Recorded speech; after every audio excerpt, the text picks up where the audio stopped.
عوام نے حسینہ واجد حکومت کا دھڑن تختہ کر دیا، وزیر اعظم فرار بھارت پہنچ گئیں، اگلی منزل کا تعین ہونا باقی۔ مظاہرین نے وزیر اعظم ہاؤس پر دھاوا بول دیا۔ آرمی چیف نے حسینہ واجد کو استعفے کے لیے 45 منٹ کی ڈیڈ لائن دی، جس پر وہ فوجی ہیلی کاپٹر میں بھارت فرار ہو گئیں۔ حسینہ واجد کو تقریر بھی ریکارڈ نہیں کرانے دی گئی۔ 24 گھنٹوں میں بنگلہ دیش میں 100 افراد ہلاک ہوئے، ایک ماہ سے جاری ہلاکتوں کی تعداد 300 سے زائد ہو گئی۔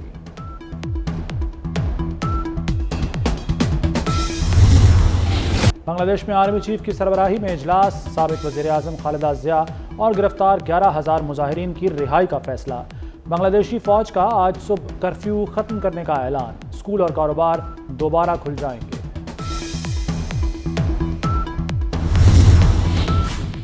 بنگالی آرمی چیف وقار الزماں کا عبوری حکومت بنانے کا اعلان، اپوزیشن سے ملاقات کے بعد قوم سے خطاب، کہا کرفیو یا ایمرجنسی کی کوئی ضرورت نہیں، مخلوط حکومت بنا کر مطالبات تسلیم کیے جائیں گے، عوامی لیگ کے سوا سب سے بات ہوگی، مظاہروں کے دوران ہلاکتوں کی تحقیقات کریں گے، اب افراتفری یا احتجاج کی ضرورت نہیں، کوشش ہے جلد معاملات سلجھ جائیں۔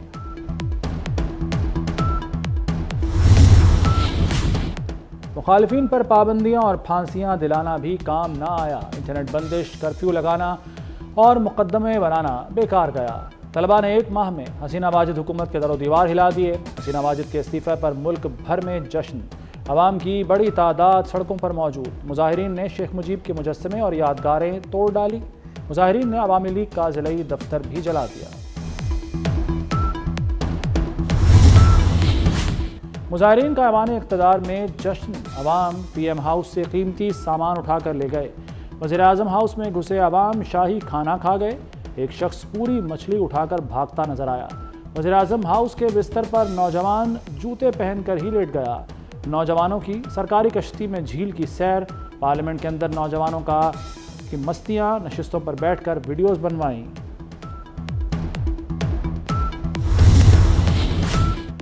حسینہ واجد کے اقتدار کا سورج 16 سال بعد غروب ہو گیا، وہ 2009 سے مسلسل اقتدار میں تھیں۔ حسینہ واجد رواں سال جنوری میں چوتھی بار وزیر اعظم منتخب ہوئیں، اس سے پہلے حسینہ 3 بار اپوزیشن لیڈر بھی رہیں۔ 76 سالہ حسینہ شیخ مجیب الرحمان کی بیٹی ہیں۔ 9 مئی پر فوج کا موقف نہیں بدلا، فوج کے خلاف پروپیگنڈے پر فوج کارروائی کرے گی۔ ترجمان پاک فوج لیفٹیننٹ جنرل احمد شریف نے واضح کر دیا، کہتے ہیں ایک مافیا پاکستان کے عوام کی ترقی نہیں چاہتا، ہمیں چاہیے اس مافیا کو پہچانیں اور جواب دیں۔ فوج کسی سیاسی سوچ اور پارٹی کو لے کر نہیں چل رہی، فوج ملک کی ترقی کو لے کر آگے چل رہی ہے۔ مافیا کو تکلیف ہے فوج عوامی فلاح و بہبود کے کام کیوں کر رہی ہے۔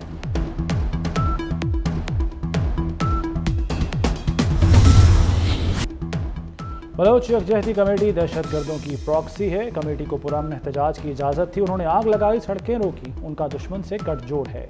D G I S P R lieutenant general Ahmed Sharif کی پریس کانفرنس، کہا باہر بیٹھ کر باتیں کرنے والے ڈیجیٹل دہشت گرد بدقسمت ہیں، ڈیجیٹل دہشت گردی کے خلاف پہلی دفاعی لائن قانون ہے، قانون ڈیجیٹل دہشت گردی کے خلاف مکمل کام نہیں کر رہا۔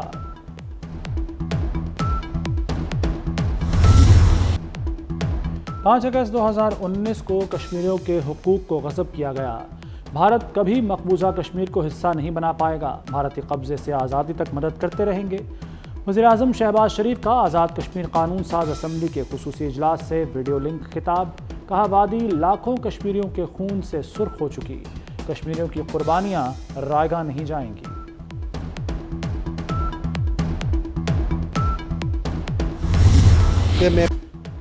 خطے میں امن کے لیے مسئلہ کشمیر کا حل ضروری ہے، حق خود ارادیت کے لیے فوج کشمیریوں کے ساتھ ہے۔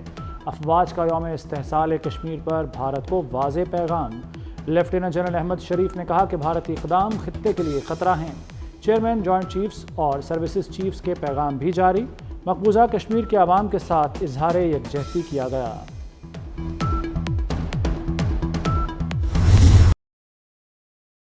اسماعیل ہنیہ کی شہادت پر قومی اسمبلی کے بعد سینٹ میں قرارداد منظور، سینیٹر شیری رحمان کہتی ہیں اسرائیل نے حملہ کر کے سیز فائر مذاکرات سبوتاژ کر دیے، دنیا نے اسرائیل اور بھارت کو کھلی چھٹی دے رکھی ہے، غزہ جیسی نسل کشی زندگی میں نہیں دیکھی، کوئی اسرائیل کا ہاتھ نہیں روک رہا۔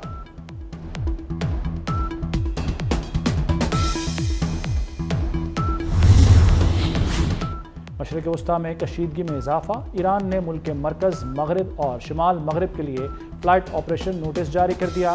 فلائٹ آپریشن نوٹس میں طیاروں کو اپنے راستے تبدیل کرنے کا مشورہ۔ امریکی میڈیا نے دعویٰ کیا ہے کہ ایران آج اسرائیل پر حملہ کر سکتا ہے۔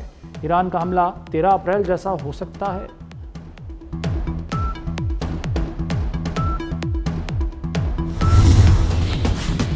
کیا برطانیہ حالت جنگ میں ہے؟ فسادات روکنے کے لیے کوبرا میٹنگ طلب۔ کوبرا میٹنگ جنگی حالات میں بلائی جاتی ہے۔ نسل پرستانہ حملوں کے ملزمان کے خلاف ایکشن پر غور ہوگا۔ برطانوی وزیر داخلہ کا کہنا ہے کہ اب تک 150 شرپسندوں کو گرفتار کیا جا چکا۔ شرپسندوں کے لیے جیلیں تیار کر لی گئیں۔ متحدہ وفد کی وزیر توانائی اویس لغاری سے ملاقات۔ بجلی بلوں اور کراچی کے مسائل پر گفتگو۔ اویس لغاری نے کہا کہ متحدہ کے تحفظات پر انہیں بریفنگ دی۔ آئی پی پیز کے معاملے پر سنجیدہ کام کر رہے ہیں۔ کوشش ہے عوام کو جلد سستی بجلی دیں۔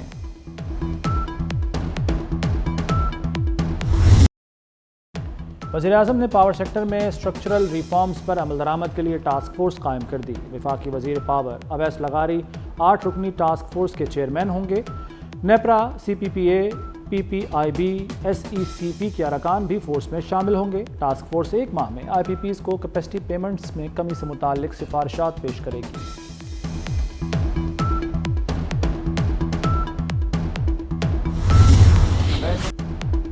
مہنگائی اور بجلی بلوں کے خلاف جماعت اسلامی کا راولپنڈی میں دھرنا جاری۔ امیر جماعت اسلامی حافظ نعیم الرحمان ایک بار پھر حکومت پر برس پڑے۔ کہا 4 دن سے حکومتی کمیٹی بھاگی ہوئی ہے۔ حکومتی کمیٹی تلاش گمشدہ ہے۔ مطالبات منظور نہیں ہوئے تو بڑی کال دوں گا۔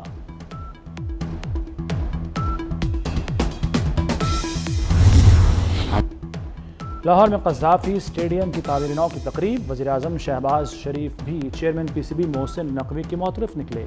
قذافی اسٹیڈیم کی بحالی کا منصوبہ قابل ستائش قرار دے دیا۔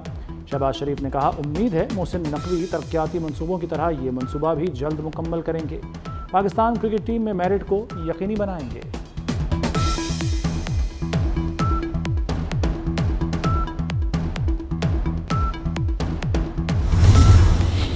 Chairman P C B Mohsin Naqvi کا بڑا فیصلہ۔ ڈومیسٹک چیمپئنز کپ شروع کرنے کا اعلان۔ غیر ملکی کھلاڑی بھی کھیلیں گے۔ 150 کھلاڑیوں کا ایک پول ہوگا۔ 1 ستمبر سے champions cup one day tournament کا آغاز ہوگا۔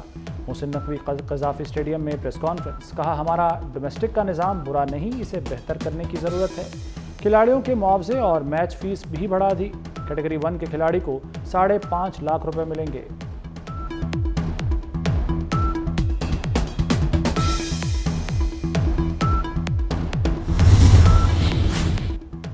لاہور میں ڈاکٹر شاہد کے قتل کیس میں لرزہ خیز انکشافات سامنے آ گئے۔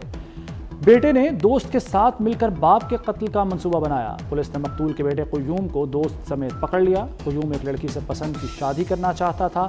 باپ کے انکار پر جنوری میں بھی قاتلانہ حملہ کروایا۔ قتل کی ڈیل 50 لاکھ میں کی۔ دوسرا حملہ 2 کروڑ روپے میں کروایا گیا۔ قیوم نے اپنے والد کی نماز جنازہ بھی خود پڑھائی تھی۔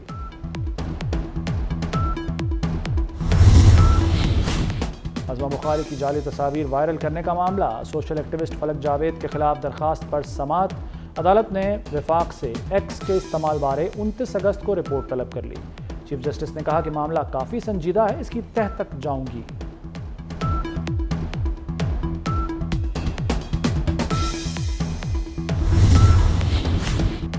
پیرس اولمپکس میں امریکہ کے نووا لائلز دنیا کے تیز ترین ایتھلیٹ بن گئے۔ 100 میٹر ریس میں گولڈ میڈل جیت لیا۔ نووا لائلز نے فاصلہ 9.79 سیکنڈز میں طے کیا۔ 100 میٹر ریس میں عالمی ریکارڈ جمیکا کے یوسین بولٹ کا ہے۔ یوسین بولٹ نے 2009 میں 9.58 سیکنڈز میں 100 میٹر کا فاصلہ طے کیا تھا۔